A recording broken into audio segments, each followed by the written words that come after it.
Welcome to the Crypto Prism channel. Let's take a look at the latest price action of Bitcoin. From the current market structure, this rebound has precisely tested the MA10 resistance on the 12-hour chart, followed by a rejection and pullback. This shows that the MA10 has completely shifted from acting as support to becoming a medium-term resistance level within a downtrend. Before the overall trend reverses, the MA10 naturally carries suppressive pressure on price. Major players often choose this level to reduce positions and distribute.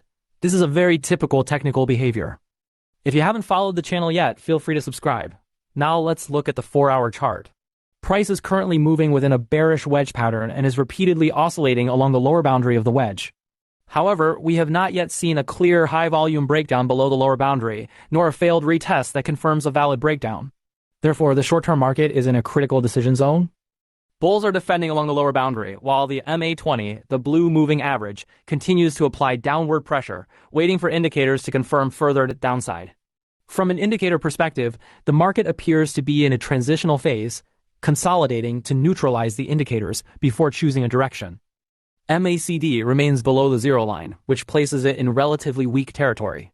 Although the histogram has contracted and turned green, if the rebound lacks strength and MACD forms another death cross or extends the existing bearish cross, then the probability of a breakdown below the wedge support will increase. As for RSI, it is hovering in a relatively weak range and has not formed a strong upward momentum structure. If consolidation drags on and RSI fails to lift meaningfully, then turns weaker again, that would signal insufficient buying support. Combined with a weakening MACD structure, this could easily trigger a technical confluence sell-off, pushing price below the wedge support and opening the next leg down. So the key going forward is not whether price merely touches the lower boundary of the wedge, but whether a valid breakdown occurs, a closing break below support, followed by a failed retest, accompanied by expanding volume. If these conditions are met, the bearish wedge breakdown would more likely lead to a trend-following acceleration to the downside, initiating a new downward wave.